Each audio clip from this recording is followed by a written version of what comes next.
Advanced Seminar on U.S. Foreign Policy, America in a Multipolar World, Week 7.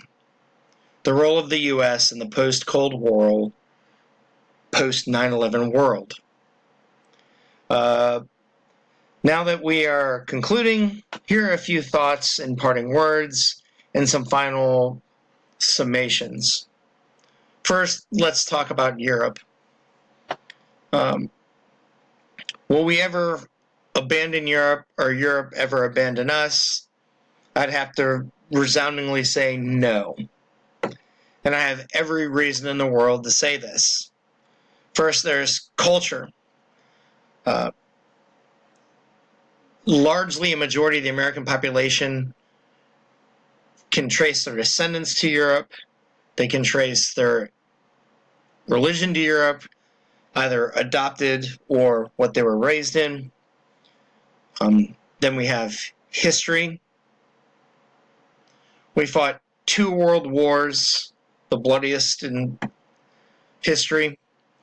I want you to note, if you look over to the right, top right, you'll see going from right to left, Woodrow Wilson, a very, very, very thin and trim Winston Churchill, General John Pershing, Blackjack, and then to his left, someone who would eventually be known as King Edward VIII.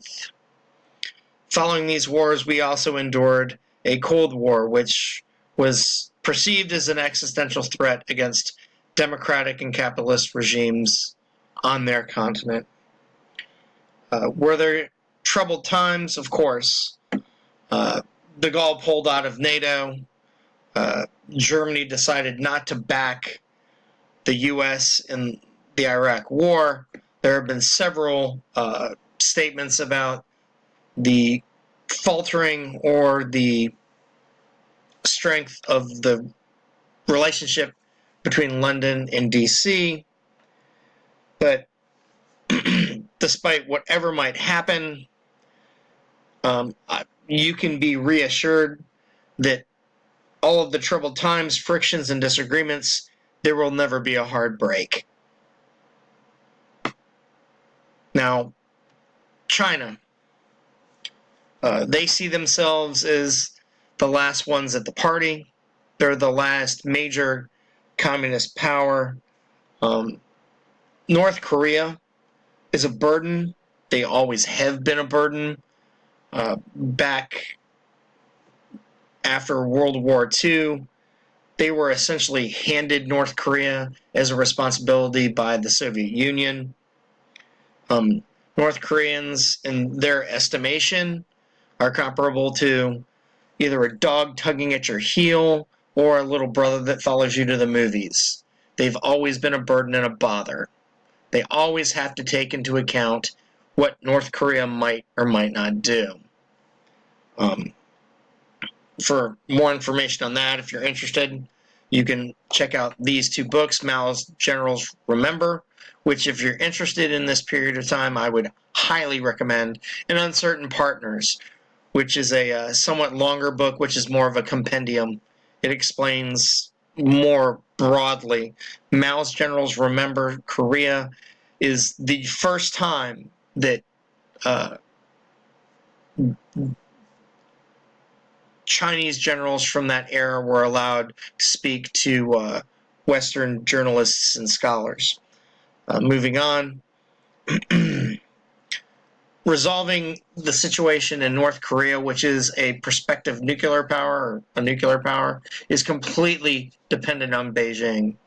Nothing major happens in Pyongyang without Beijing's okay.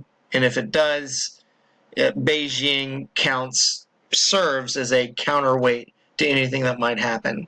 This type of trilateral diplomacy has been effective for years, and it will continue to be. Finally, we have Russia. Are they a threat? I'll go on record as saying probably. The problem with Russia isn't Putin. The problem is their instability. They do have a large and growing military, but you have to understand that Putin is simply there because he appeases the oligarchs who essentially seize the essential parts sectors of the economy when it was denationalized. They had